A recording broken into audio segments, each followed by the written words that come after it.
జగన్ ఒక్కడే కాబట్టి ఆయన సంస్కరణల గురించి కూడా మాట్లాడుకోవాల్సి వస్తే ఈ రాష్ట్రం పుట్టినప్పటి నుంచి ఎవరు చేయని సంస్కరణ ఆయన చేసినాడు. కారణం పొత్తు లేకుండా గెలిచినాడు కాబట్టి, సింగిల్గా గెలిచినాడు కాబట్టి.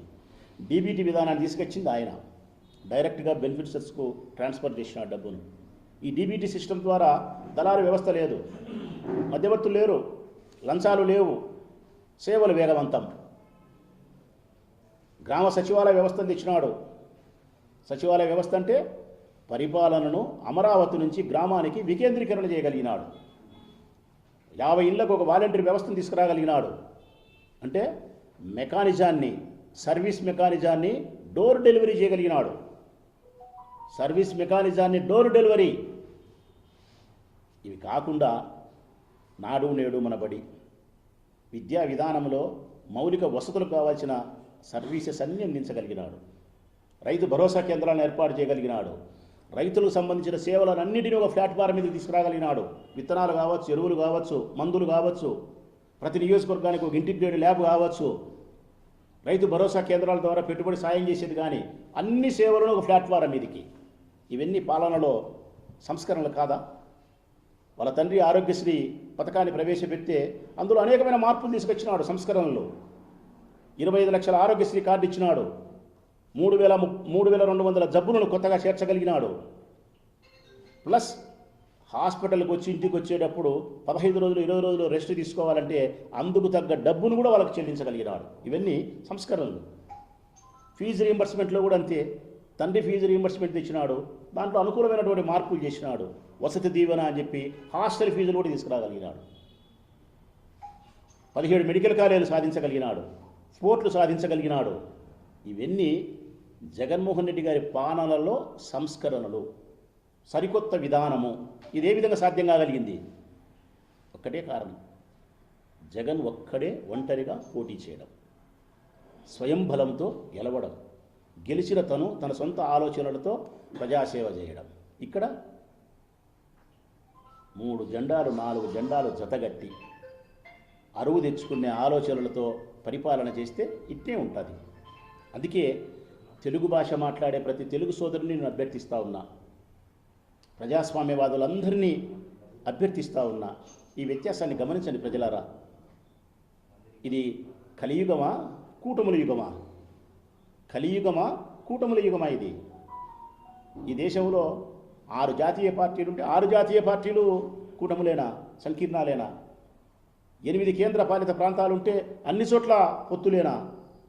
58 ప్రాంతీయ పార్టీలలో గుర్తింపు పొంది ఉంటే 57 పార్టీలు ఎప్పుడో ఒకప్పుడు అట్లా ఎంపీ ఎలక్షన్ల కన్నా ఎమ్మెల్యే ఎలక్షన్ల కన్నా ఒకసారి స్వతంత్రంగా పోటీ చేస్తారు, మరొకసారి ఇంకొంత పొత్తు పెట్టుకుంటారు. మరో ఎలక్షన్లకు వచ్చేసరికి మిత్రువు శత్రువేతాడు, శత్రువు మిత్రువేతాడు. అంటే అర్థం రాజకీయాలలో వీరికి నిర్దిష్టమైనటువంటి రాజకీయ విలువలు కలిగిన ఆలోచనలు లేవు, నిర్దిష్టమైనటువంటి అభివృద్ధి లక్ష్యాలు వీళ్ళకు లేవు. వీళ్ళకున్నదల్లా ఒకటే, అధికారంలోకి రావడం. అధికారంలోకి రావడం. మరి జగన్ తెలీదా? 3 పార్టీలు ఒకటైతే నా గెలుపు కష్టమవుతుందా? లేకుంటే భారతీయ జనతా పార్టీ వాళ్ళతో జత కడితే ఏమేమి మోసాలు జరుగుతాయి, ఏమేమి ఇబ్బందులు జరుగుతాయని జగన్మోహన్ రెడ్డి గారికి తెలియదా? తెలుసు. 3 జెండాలు జత కట్టినాయి. ఒక జెండాను బయట మళ్ళీ కాయలు పెట్టుకున్నాయి కాంగ్రెస్ పార్టీని. రహస్య ఒప్పందం. బీజేపీ, తెలుగుదేశం, జనసేన బహిరంగంగా జత కట్టినాయి. కాంగ్రెస్ పార్టీ రహస్య ఒప్పందంతో బయట కాయలు పెట్టుకున్నాయి. కమ్యూనిస్టులను సాయం తీసుకున్నారు. దేశంలోని అన్ని జెండాలను జతకట్టినారు. మరి జగన్మోహన్ రెడ్డి గారికి తెలిసినా కూడా పొత్తుకు పోలేదంటే కారణం రాజకీయ విలువలు ఉన్నాయి, నైతిక విలువలు ఉన్నాయి, నిర్దిష్టమైనటువంటి లక్ష్యాలు ఉన్నాయి. ఆయనకు అన్నిటికీ మించి తన పాలన తను నమ్మినాడు, తన జెండాను తను నమ్ముకున్నాడు, జనాన్ని నమ్మినాడు. నేను ప్రజలకు సేవ చేసిన, మంచి పరిపాలన అందించగలిగిన, పాలనలో సంస్కరణలు తీసుకురాగలిగిన, జనం మంచికి ఓటేస్తారని ఒకే ఒక నమ్మకంతో. ఒకవేళ ఆ నమ్మకం ఒమ్మైతే తనకు ఓటమి తప్పదు. ఓటమి సంభవిస్తే కష్టాలు సంభవిస్తాయి. తప్పుడు కేసులు పెట్టి జైలుకు పంపేదానికి కూడా ప్రయత్నం చేస్తారు. తన కార్యకర్తలు ఇబ్బందులు పెడతారు, తన నాయకులు జైలుకు పంపుతారు. ఎన్నో ఎన్నో ఎన్నో ఎన్నో చట్ట ప్రకారమైనటువంటి ఇబ్బందులు కలిగిస్తారు. ఇవన్నీ తెలిసినప్పటికీ కూడా ఓటమిని ఆహ్వానించినాడు, కష్టాలను ఆహ్వానించినాడు.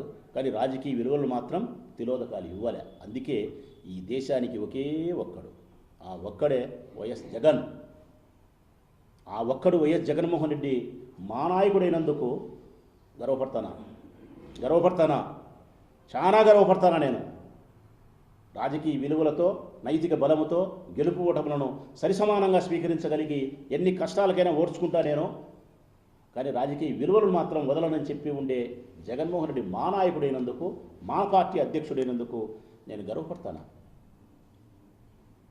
ప్రజలందరికీ నేను చెప్పే మాట ఒకటే, నేనే ఓటర్ అయితే ప్రజలారా, నేను వైఎస్ఆర్ కాంగ్రెస్ పార్టీ కార్యకర్తను కాకుండా ఓటర్ని అయితే రాజకీయ విలువలు, నైతిక విలువలను పాటించి రాష్ట్ర శ్రేయస్సే ప్రధానంగా ఓటమిని గెలుపును సమానంగా స్వీకరించగలిగిన జగన్ లాంటి వ్యక్తికే ఒక ఓటరుగా నా ఓటేస్తా.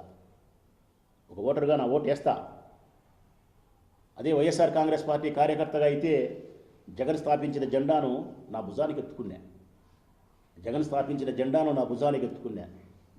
ఎత్తుకునే ఈ జెండాతో చివరిదాకా ఆయనతోనే నా ప్రయాణం. చివరిదాకా అంటే ఎందాక? శ్వాస ఆగిపోయేంత వరకు ప్రజలారా, శ్వాస ఆగిపోయేంత వరకు ఈ జెండాతోనే ప్రయాణం చేస్తాం. కారణం, నైతిక విలువలు ఉన్నాయి, ప్రజలకు సేవ చేయాలనే తృష్ణ ఉంది ఆయనలో.